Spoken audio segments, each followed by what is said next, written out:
It was a cold December night, the kind of night when the city streets were nearly empty, except for the sound of raindrops hitting the pavement. Emma pulled her coat tighter round her shoulders as she hurried home. Her apartment was only a few blocks away, but the storm had grown stronger. Lightning flashed across the sky, briefly illuminating the wet streets. And for a moment, Emma thought she saw a figure standing in the distance. She shook her head, blaming her tired eyes, and walked faster.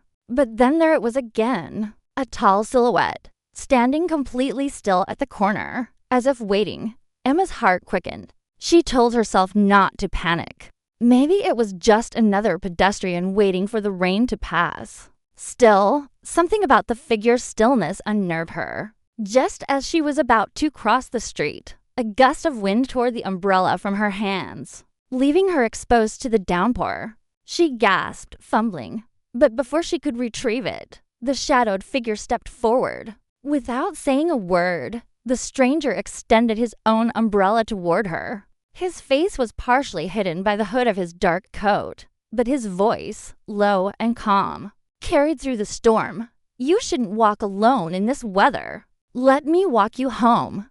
Emma hesitated. Every instinct told her not to trust a stranger at midnight. Yet something in his tone carried both familiarity and reassurance. Against her better judgment, she nodded. They walked together, their footsteps echoing against the wet pavement. For a long while, neither spoke. Emma stole a glance at him under the umbrella light. He walked with confidence, his eyes sharp yet thoughtful.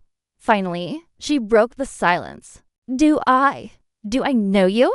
she asked cautiously. The man's lips curved into the faintest smile.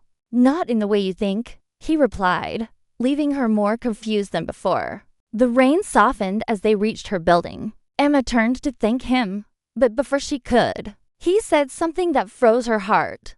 "It's been a long time, Emma. I never thought I'd see you again." Her breath caught in her throat. How did this man know her name? She searched his face, her mind racing. And then, like a flash of memory, she remembered. 10 years ago, when she was just a child, there had been a boy in her neighborhood, someone quiet, someone who often stood in the shadows. He had disappeared one day after a tragic fire claimed his family's home. That boy's name was Lucas. "Lucas?" she whispered in disbelief. The man nodded slowly. His eyes held a weight she couldn't describe, a lifetime of pain and secrets buried deep. "Yes, but I'm not the boy you remember. Too much has changed." Over the next few days, Emma couldn't stop thinking about him. Why had he returned after all these years? What was he hiding behind those guarded eyes? She began seeing him more often, sometimes waiting outside her building, sometimes walking the same path she took to work.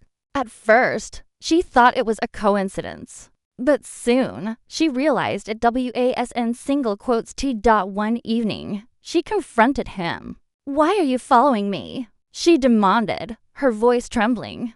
Lucas didn't flinch. Instead, he spoke with raw honesty. "Because someone has to protect you. You're in danger, Emma. More than you realize."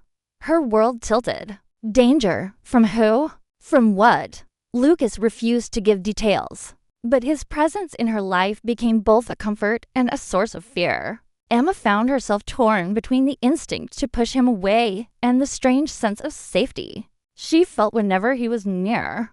Weeks passed, and their fragile connection deepened. Emma discovered small glimpses of the boy she once knew hidden beneath Lucas's hardened exterior. He remembered things about her childhood, her favorite books, the swing she loved at the park, the night she cried because she lost her puppy. These memories should have warmed her heart, yet they unsettled her even more. How could someone she hadn't seen in years remember her so vividly? Then came the night of truth. Emma returned home to find her apartment door slightly open. Fear surged through her chest as she stepped inside cautiously. The living room light flickered. Papers were scattered across the floor. And standing there, waiting for her, was Lucas.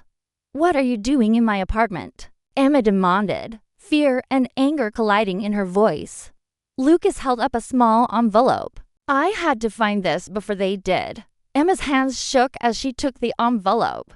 Inside was a letter, one written by her late father, a man she thought had died in a car accident years ago. The letter revealed a chilling truth. His death had not been an accident. He had been targeted because of secrets he carried, secrets that now placed Emma in grave danger. Her knees weakened as she read the words. Tears blurred her vision. She looked at Lucas, who was watching her with quiet intensity.